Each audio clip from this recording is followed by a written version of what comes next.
In a new, exclusive, and revealing interview with Time magazine, Donald Trump answers the question, what would happen if he wins? Time's Eric Cortellessa, who conducted 2 interviews with Trump and spoke with a dozen of his advisors and confidants, writes, Trump thinks he's identified a crucial mistake of his first term. He was too nice. And he goes on to paint this picture of a second Trump term, a deportation operation to remove millions, detention camps, letting red states monitor women's pregnancies, prosecuting abortion ban violators, firing U.S. attorneys who don't carry out his orders, and potential pardons of every one of his supporters accused of attacking the Capitol on January 6th. So, Mike Breen, great to have you back. This bombshell report just came out in Time, a series of interviews with the former president that reveals in living color what he intends his second term to look like. And for people like you and I, it's terrifying stuff. The former president seems to be proud of it. This does not feel like an expose to him. This feels like advertising. Right. Yeah. I mean, yet again, Ken, it's shocking, but not surprising. We've talked about this a lot. When the intelligence community or academics or researchers or really anybody who spends a lot of time trying to figure out what foreign leaders are going to do, look at autocrats abroad. One of the first rules is believe the autocrat. When somebody says they're going to do a bunch of things to bash the Constitution, when somebody says they're going to throw their political enemies in jail, when somebody in the case of the Philippines says they're going to summarily execute people that they're accusing of narcotics related crimes, like a lot of times, most of the time, you can count on them going and at least trying to do it, right? And I think that rule has to apply here. At a certain point, we're 6 months away from an election. I think we're way past the point when really anybody can pretend that they don't know what they're getting if they check the box next to his name. Yeah. Right? Yep. And so now we get to find out whether, Americans are really interested in tearing down the republic.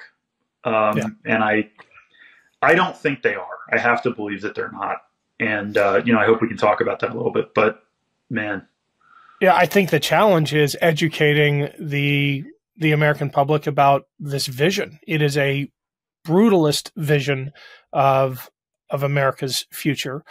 But what really alarms me about it, and I've had a couple of interviews for our sister show, Burn the Boats, with academics about this, there is an intellectual underpinning to it. And, talking as 2 law school geeks here, the imperial presidency isn't a term of art.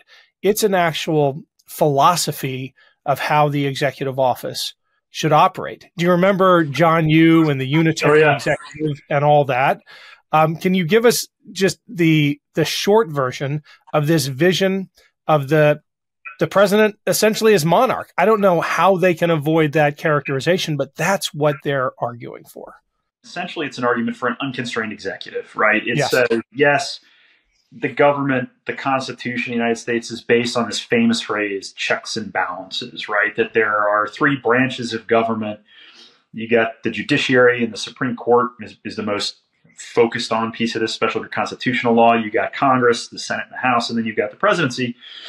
And that the president, in this view, ought to be really unconstrained by the other 2 branches more and more, right? That unless that is allowed to happen, that the country, especially in an age of great power competition, national security threats, there's always a justification, right? There's always a justification for essentially emergency powers that never end. That goes back to Lincoln famously suspending certain legal rights, habeas corpus, and other things during the Civil War, right? The exception that a lot of these guys think proves the rule. But the argument is essentially the president should be able to do more or less whatever they want, and the only check on presidential power is elections. There are obviously some major problems with this. Right? First of all, it's very clearly not what the founding fathers intended, to the extent that anybody cares about that. Second of all, the problem with unconstrained power being constrained by elections is that you can use the unconstrained power to rig the elections. or to do one of a million things to make sure that the election goes your way, or is at least cast into a ton of doubt so that nobody's sure if you won or lost. And obviously Donald Trump already tried this once and came up against institutional limits.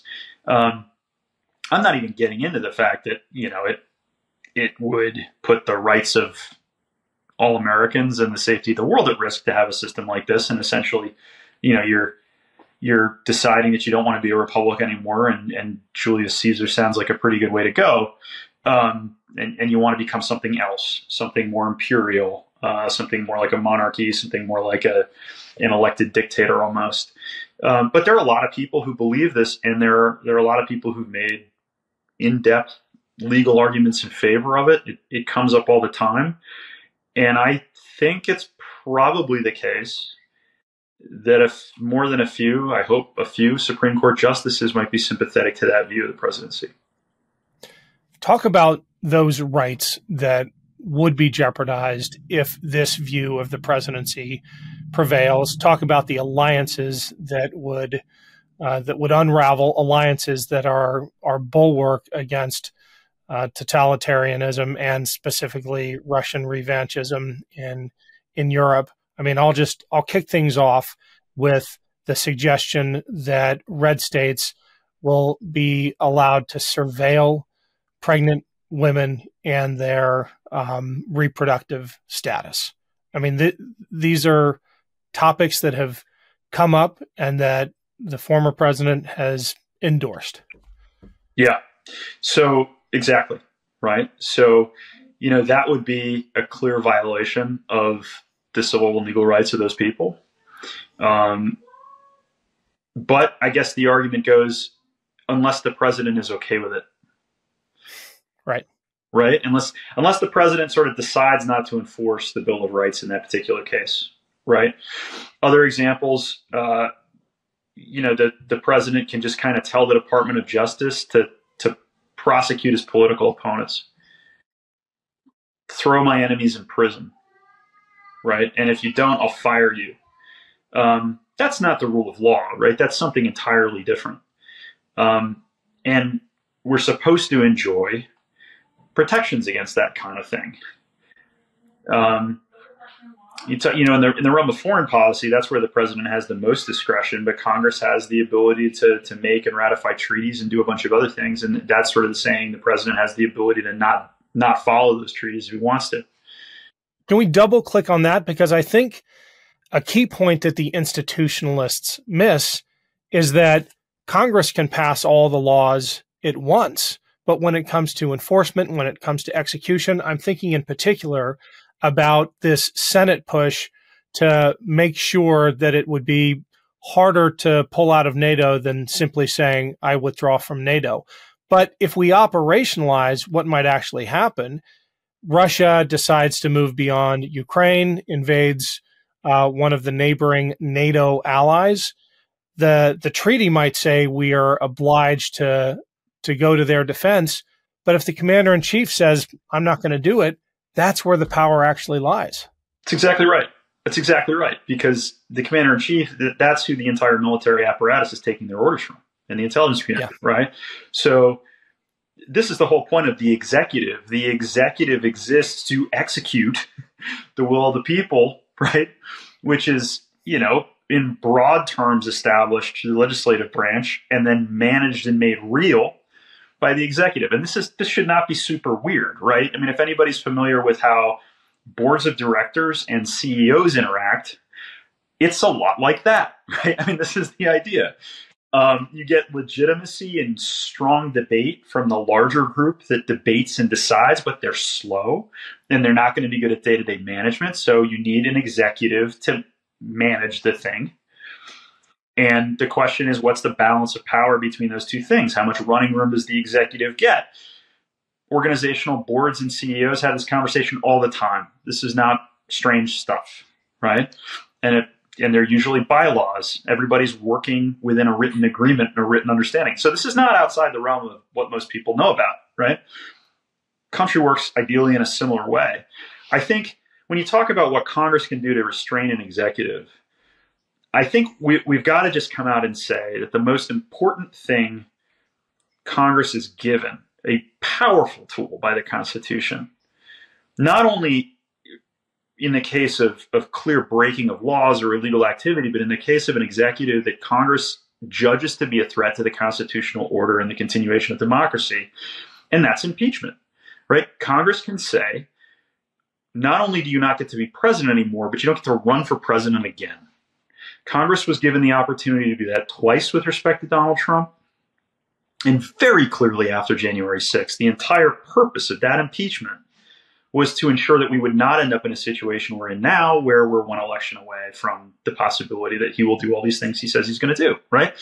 Congress completely failed to exercise its responsibility. So, when you hear people talk about reaching for these much weaker tools, you got to say, look, you had the opportunity, arguably maybe still even do, to use the tool that would work, would unquestionably work, and you're not doing it. And, if we were having a more academic conversation, this is where we get into the question of the founders not anticipating the power of political parties today, right? They wanted an engineered system in which institutions like the courts, Congress, and the executive would have tension and rivalry and resolve that through checks and balances.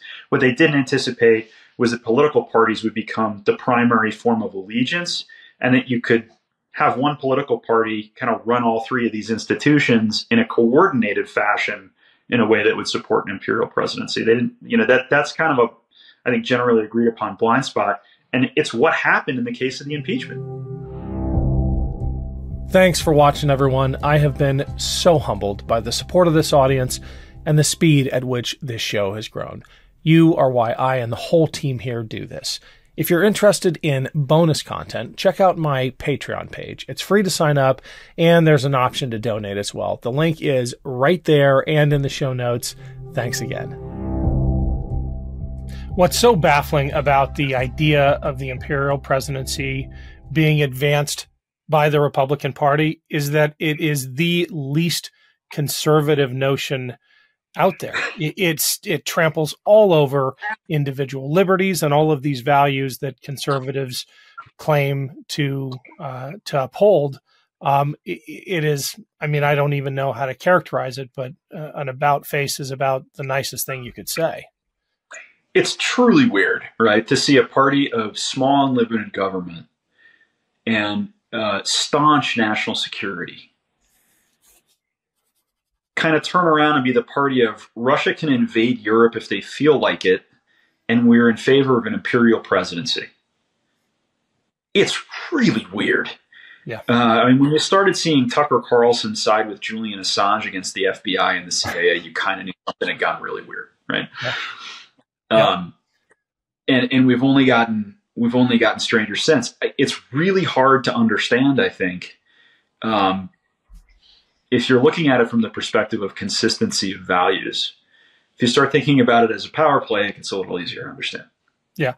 At the same time, we have the party and the legal infrastructure of the party arguing for broad presidential immunity. It's really a double whammy. You have the imperial presidency argument, bolstered by this argument that a president can do anything in his official capacity and be immune from prosecution before it, unless Congress first impeaches, which, a bunch of people have made this point. But if that's the check and balance, then what's stopping a president from just ordering the assassination of anyone who would vote to impeach?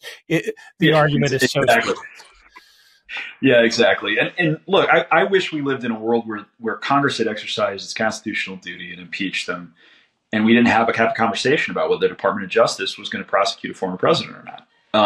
That's not a good place to be. By the way, I haven't talked to him about it, but I don't think the Attorney General would say he's particularly happy with being placed in this position either, because it is a little bit dangerous. You don't want to end up in a situation where, you're doing Egyptian politics, essentially, right? And your 50-50 political retirement plan is dying in prison because all you're doing is creating a politics that incentivizes people to try to stay in office for the rest of their lives.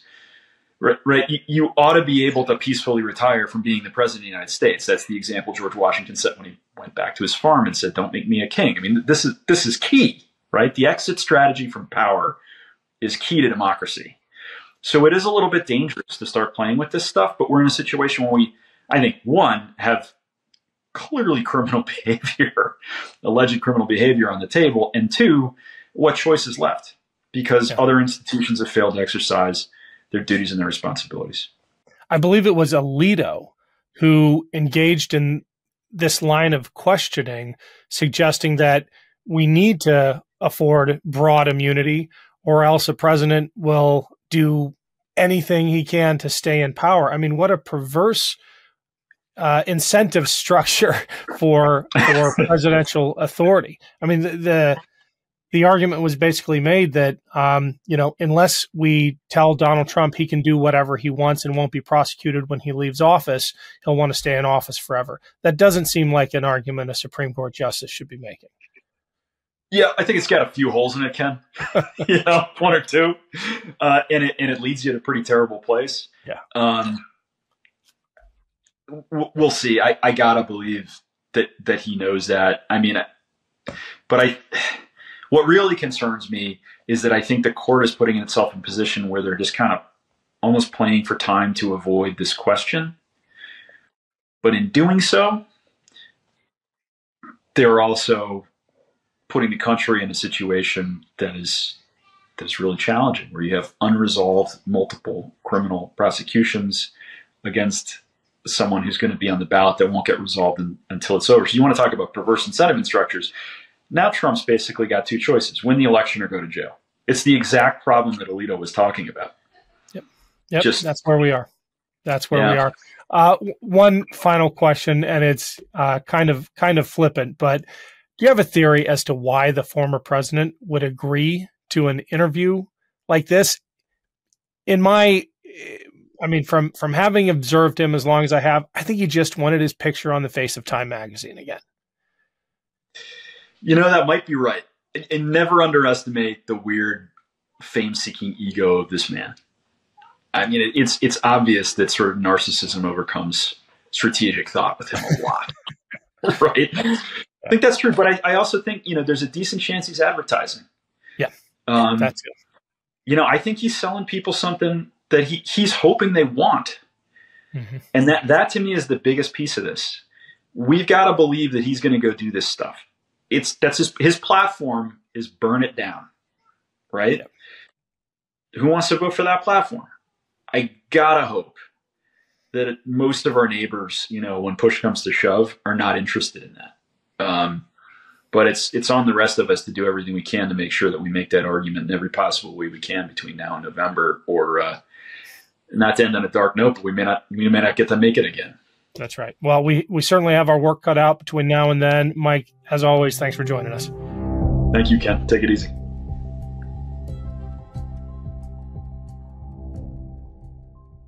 Love this video? Make sure you stay up to date on the latest breaking news and all things Midas by signing up to the MeidasTouch newsletter at MeidasTouch.com/newsletter.